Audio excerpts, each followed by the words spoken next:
ప్రతి నెల 2వ శనివారం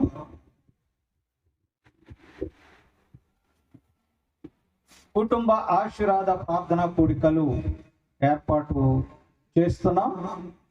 ఇది భారమైనప్పటికీ, కష్టమైనప్పటికీ దీన్ని కొనసాగించాలని ప్రార్థన పూర్వకంగా ముందుకు కొనసాగుతున్నాం.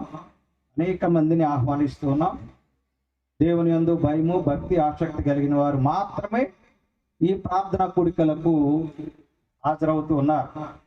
ఇందులో ప్రధానంగా కుటుంబాల కొరకు, కుటుంబాల్లో ఉన్న సమస్యల కొరకు, మరి దైవజనుల చేత తైలాభిషేకం చేయించటము, ఈ కార్యక్రమాన్ని ఫిబ్రవరిలో ప్రారంభించి మార్చిలో కొనసాగించి ఏప్రిల్లోకి వచ్చి ఉన్నాం. మీ అందరికీ మొదటి నెలలో, ఫిబ్రవరి నెలలో చెప్పినప్పుడు ఒక కూడిక ఏర్పాటు ఉద్దేశం చెప్పాం. 2వ నెలలో కుటుంబ ఆశీర్వాద ప్రార్థన కూడికలో కుటుంబం గురించి చెప్పాం. ఇప్పుడు కుటుంబంలో ఉన్న హెడ్ ఎవరు, ఆ కుటుంబంలో ఉన్న హెడ్ అంటే ముఖ్యమైనటువంటి వారు ఎవరు, ఆయన ఏం చేయాలి ఆ కుటుంబం కొరకు అని మనము ఆలోచించినట్లయితే 15వ అధ్యాయంలో 18 నుంచి 20 వచనాలు మనము చదువుకునేదాము. నేను లేచి ఎవరి యొద్దకు?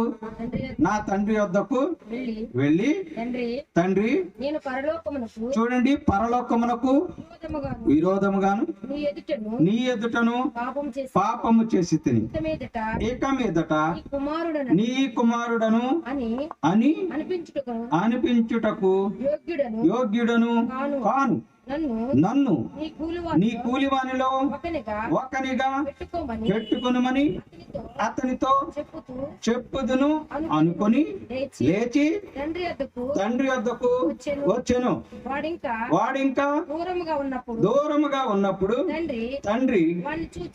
తండ్రి వానిని చూచి కనికరపడి పరుగెత్తి వాని మెడ మీద పడి ముద్దు పెట్టుకొనెను. ప్రియులారా, ఏం చేశాడు? కొడుకును తీసుకెళ్ళి కట్టేసి చేతులు బలివ్వబోయాడు. దేవుని మాట వినిన తండ్రి, మొదటి తండ్రి దేవుని మాట విన్నాడు గనకనే తన కుటుంబము ఆశీర్వదించబడింది, విస్తారముగా ఆశీర్వదించబడింది. ఆకాశ నక్షత్రాలను ఎవడన్నా లెక్క పెట్టగలడా? అంత విస్తారమైనటువంటి ఈ జనాంగాన్ని పెంచుతానన్నాడు దేవుడు. పెంచాడు. ఎప్పుడు? దేవుని మాట వినినప్పుడు. మొదటి తండ్రి. 2వ తండ్రి యెహోషువ గారి గురించి మనం ఆలోచన చేద్దాం. ఈ యెహోషువ గారు యెహోషువ గ్రంథంలో 24వ అధ్యాయంలో 15వ వచనంలో చెప్పబడుతుంది. ఈయనంట దేవునికి సాక్షిగా నిలబడిన తండ్రిగా కనిపిస్తూ ఉన్నది. ఒక రోజున ఇశ్రాయేలు గోత్రంలో ఉన్నటువంటి తన జనాంగాన్ని అందరినీ కూర్చోబెట్టి ఆయన చెప్తున్నాడు. ఏమని తెలుసా? నేను, నా ఇంటి వారు యెహోవాను మాత్రమే సేవిస్తాం. అప్పుడు యెహోషువ మేము యెహోవానే సేవించుదామని మీరే సాక్షులై ఉన్నారు. చూడండి కింది భాగంలో, నేనును నా ఇంటి వారును యెహోవాను సేవించదము. ఈయన దేవునికి సాక్షిగా నిలబడ్డాడు. ఆయన ఒక్కడే కాదు, తన ఇంటి వారు, ఇంట్లో ఎవరుంటారు? భార్య బిడ్డలు అందరూ ఉంటారు కదా, వాళ్ళందరూ కూడా ఎవరిని సేవిస్తారు అని రాయబడి ఉంది? యెహోవాను మాత్రమే, దేవతలను దెయ్యాలను కాదు. ప్రియులారా, ఈయన దేవునికి సాక్ష్యంగా నిలిచిన తండ్రిగా ఉన్నాడు. 3వ తండ్రి యోబు గారి గురించి మనం పరిశీలన చేద్దాం.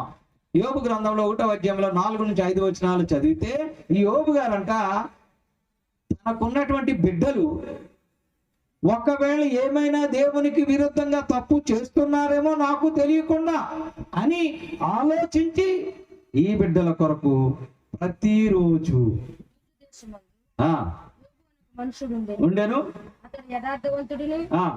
న్యాయవంతుడనై దేవుని యందు భయభక్తులు కలిగి చెడుతనమును విసర్జించిన వాడు అతనికి 7 కుమారులను కలిగిరి. అతనికి 7,000 గొర్రెలను 3,000 ఒంటెలను 500 జతల ఎడ్లను 500 ఆడుగాడిదలను ఇంకా మనము కుమారులందరూ వంతు చొప్పున చదవండి.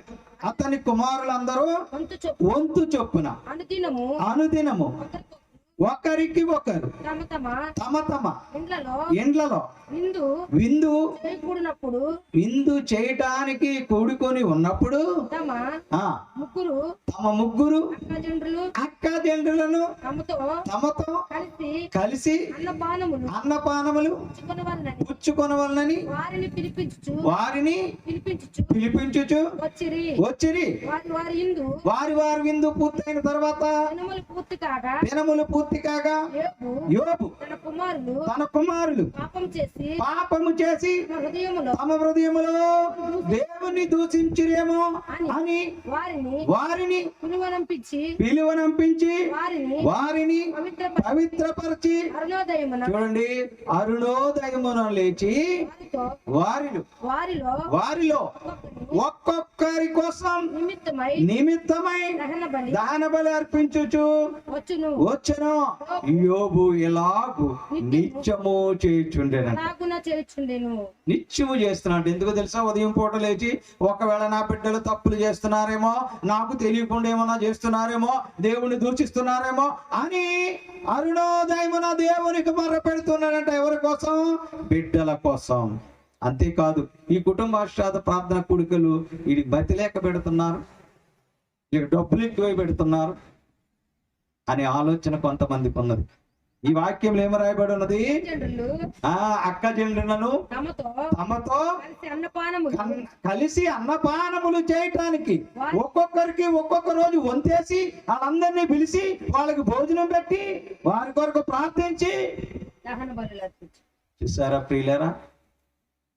కుటుంబ ఆశీర్వాద ప్రార్థన కూడిక పని పాట లేక పెట్టడం లేదు. కుటుంబాల్లో సమస్యలు ఉన్నాయి. ఏ కుటుంబంలో సమస్య లేదు చెప్పండి? ఏ కుటుంబంలో అనారోగ్యం లేదు? ఏ కుటుంబంలో బాధ లేదు? ఏ కుటుంబంలో అప్పు లేదు? అలాంటి కుటుంబాల కొరకు, అలాంటి కుటుంబాలను బలపరచుట కొరకు ఈ కుటుంబ ఆశీర్వాద ప్రార్థన కూడికలు ఏర్పాటు చేయబడినవి. అందుచేత ఈ కుటుంబంలో ఉన్నటువంటి ముఖ్యమైన వ్యక్తి తండ్రి గురించి ఈ రోజు మనము ఆలోచన చేస్తున్నాం. 3వ తండ్రి యోబు గారి గురించి మనము తెలుసుకుందాం. 4వ తండ్రిని కూడా మనము పరిశీలిద్దాం. ఆదికాండం 48వ అధ్యాయంలో 11 నుంచి 16 వచనాలు చదివితే అక్కడ యోసేపు అనేటువంటి తండ్రి చేసిన పని మనకు కనిపిస్తున్నది. ఏంటంటే, యోసేపు గారి యొక్క తండ్రి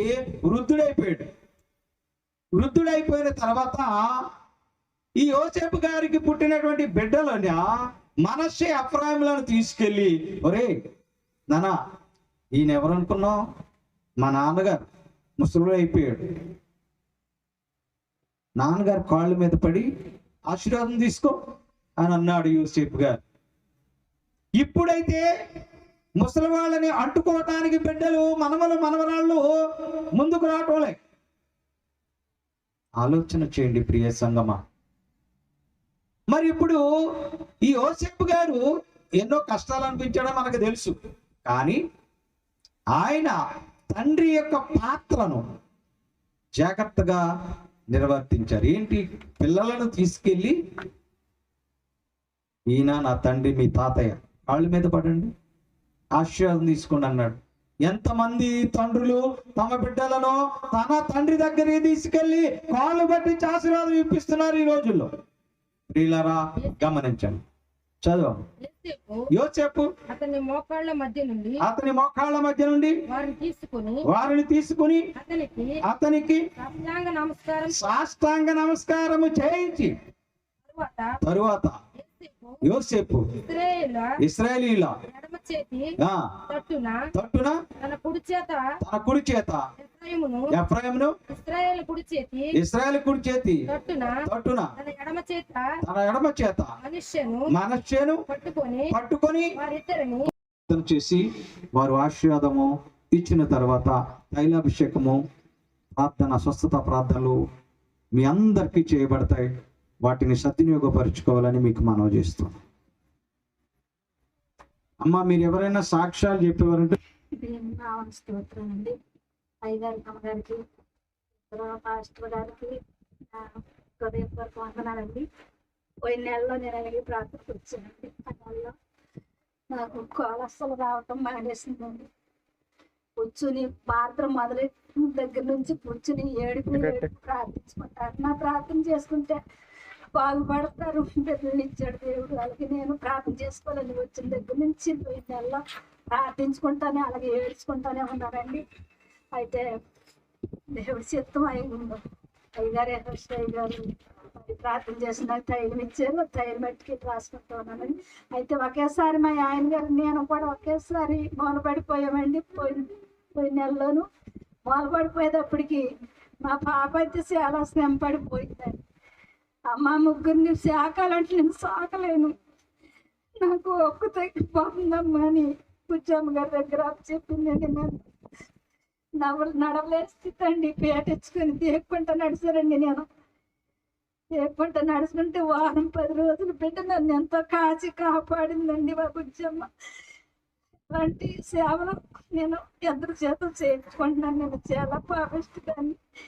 అలాగే నా భర్త కూడా చాలా అనారోగ్యంగా ఉందండి. ఆహారం ఎంతలేదు. నేను కూర్చుని చూస్తుంటే ఆహారం లేక బాబు మాత్రం ఎంతో శ్రమ పడుతున్నాడు. చూసులు పాలు పట్టిస్తున్నారని బిడ్డలిద్దరు కలిసి ఎంతో శ్రమ పడి హాస్పిటల్ చుట్టూ తిప్పి ఇంకాను అలాగనే బాధపడుతూ ఉన్నాడండి. మీరందరూ ప్రార్థన చేయండి. అయ్యగారు గారు మీరందరూ ప్రార్థన చేయండి. దేవుడి చిత్తం అయితే ఆయన ఆరోగ్యం వస్తుందని నమ్ముకుంటూ సాక్ష్యం దేవుడి దీవించగలరా ప్రార్థన ఇవ్వాలని నా కాలు బాగుపడుతుంది.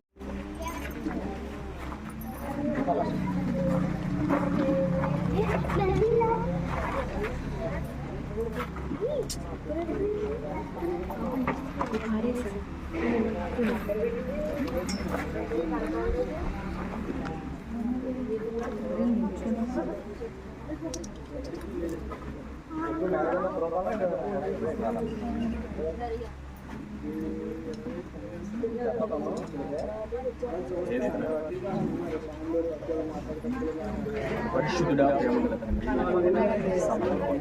సహోదరి తల్లి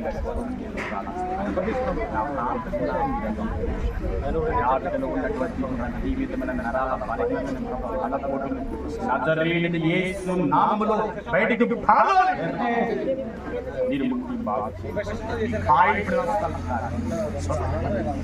ఆరోగ్యము ప్రతి నరాలలోని నీ శక్తితో మీరే ఆయన నీ బలంతో శక్తితో నీ సన్నిధిలో నజరేయుడైన యేసు నామమున ప్రార్థిస్తున్నాను. ఆమేన్.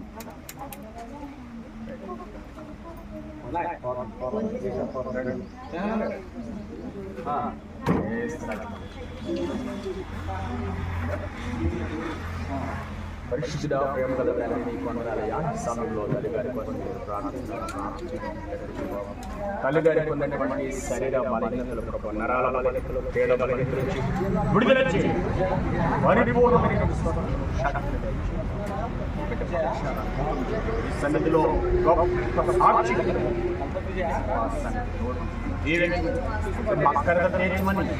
నీవే తోడి నడిపించు సహాయం. నజరేయుడైన యేసు